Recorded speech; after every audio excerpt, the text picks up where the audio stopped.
everyone, welcome back to my channel. So today we will learn about structure of atom.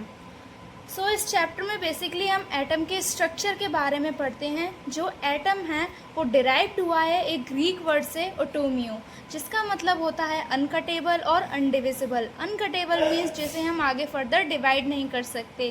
Basically जो atom है वो एक 3D structure है. Atom की discovery John Dalton ने करी थी 1808 में. अकॉर्डिंग टू जॉन डाल्टन जो एटम है वो एक फंडामेंटल यूनिट ऑफ मैटर है. अब आपको बेसिकली पता है कि अब एटम को फर्दर डिवाइड करते हैं सब एटॉमिक पार्टिकल में. अब बेसिकली हमें ये तो पता है कि एटम इलेक्ट्रॉन, प्रोटॉन, न्यूट्रॉन में डिवाइड होता है, बट ये 3 पार्ट्स में नहीं 4 में होता है डिवाइड. पहला है electron, proton, neutron and then आता है क्वार्क्स एंड देन न्यूट्रिनो. इन दोनों को हम हायर स्टडीज़ में पढ़ते हैं जब हम केमिस्ट्री को और डेप्थ में पढ़ते हैं. बेसिकली अब इस चैप्टर में हम इलेक्ट्रॉन, प्रोटॉन, न्यूट्रॉन के बारे में पढ़ेंगे. Moving forward to the next topic which is atomic theory. So atomic theory में हम पढ़ते हैं all matter is made up of atom. जो मैटर है वो एटम से बना हुआ है. Atom of an same element are identical. Atom के सेम एलिमेंट आइडेंटिकल होते हैं. Each element has a different atom. सभी एलिमेंट के पास अपने अलग अलग एटम होते हैं. Atom can engage in a chemical reaction. जो एटम है वो एक केमिकल रिएक्शन में भी इंगेज करता है. और atom can neither be created nor be destroyed.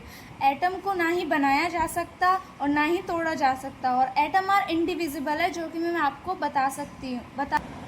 अब जॉन डाल्टन की एटॉमिक थ्योरी के हिसाब से जो एटम है वो अनडिविजिबल है. बट जब आगे फर्दर साइंटिस्ट आते हैं और बाद में एटम के सब एटॉमिक पार्टिकल्स की डिस्कवरी होती है which is electron, proton, neutron, तो जॉन डाल्टन की एटॉमिक थ्योरी यहाँ पर लिमिट कर जाती है. तो जॉन डाल्टन के ड्रॉबैक्स निकल के आते हैं यहाँ से.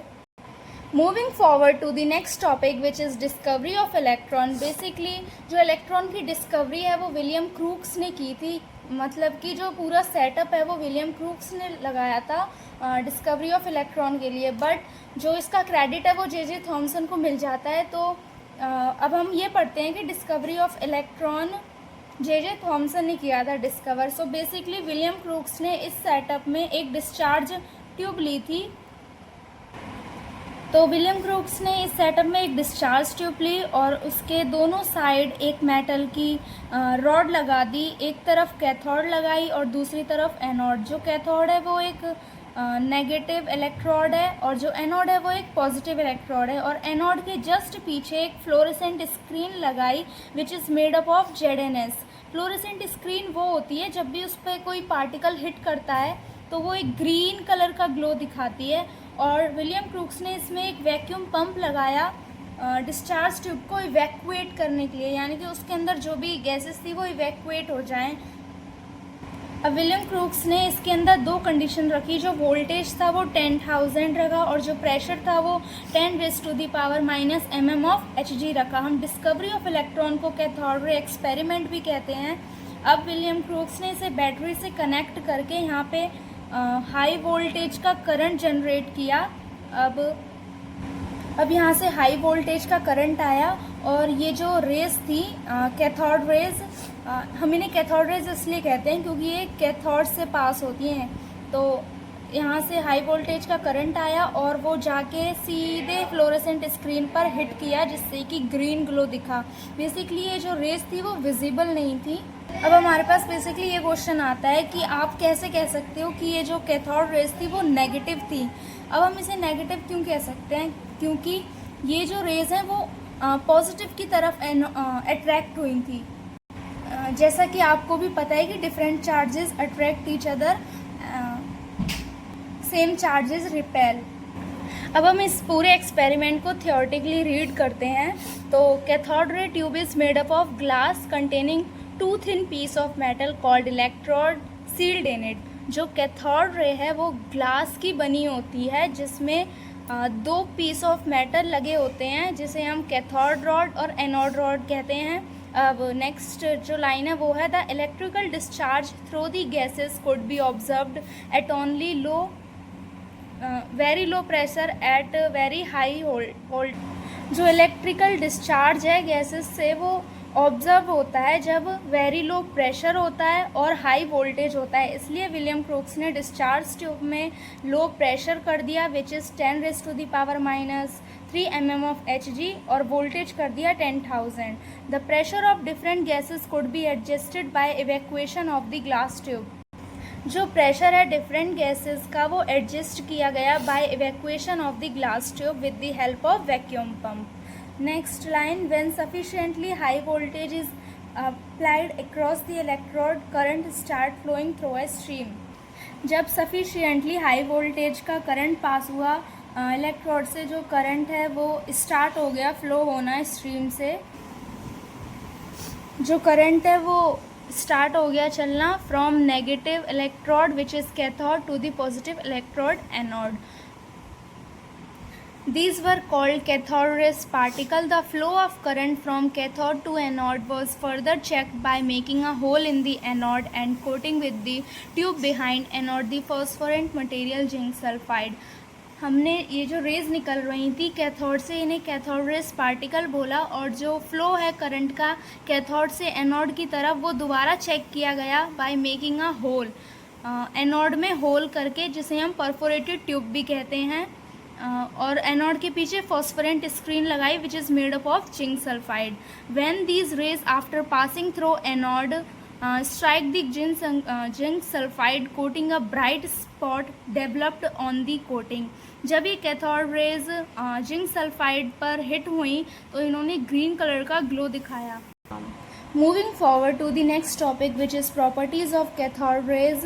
तो पहली प्रॉपर्टी है कैथोड रे की कि वो नेगेटिव से पॉजिटिव की तरफ जाती है, कैथोड रॉड से एनोड रॉड की तरफ। और जो दूसरी प्रॉपर्टी वो ये है these rays are not visible. ये जो रेज थी यहाँ पर वो विजिबल नहीं थी।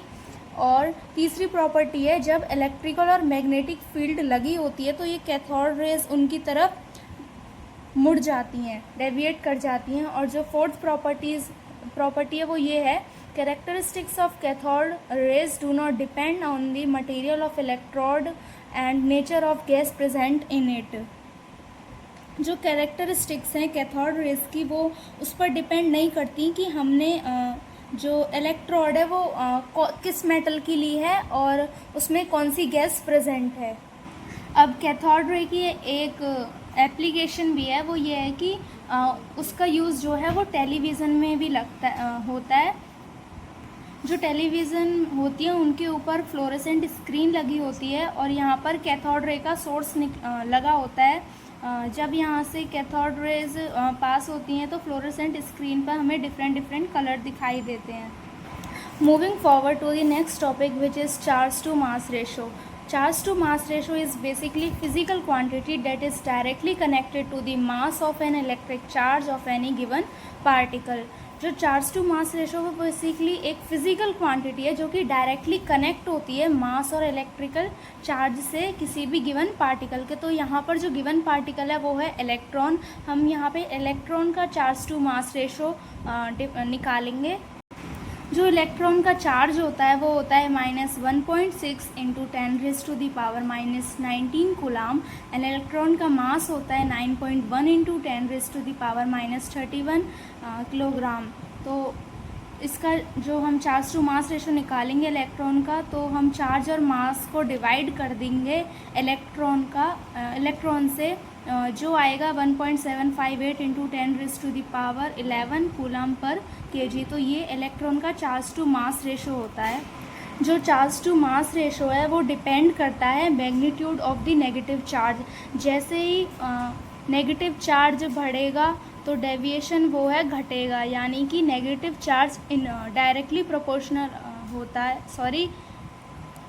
सॉरी मैंने गलत बता दिया। जो मैग्नीट्यूड है नेगेटिव चार्ज वो बढ़ेगा तो डेविएशन भी बढ़ेगा। जो नेगेटिव चार्ज है वो डायरेक्टली प्रोपोर्शनल होता है डेविएशन के। और जो पार्टिकल है, जो मास ऑफ द पार्टिकल है, जैसे जैसे वो इंक्रीज़ होगा तो डेविएशन घटेगा। तो मास जो है वो इन्वर्सली प्रोपोर्शनल है डेविएशन के, और ये charge to mass ratio depend करता है स्ट्रेंथ ऑफ एन इलेक्ट्रिक और मैग्नेटिक फील्ड पर भी. So this was the whole video about the discovery of electron and charge to mass ratio.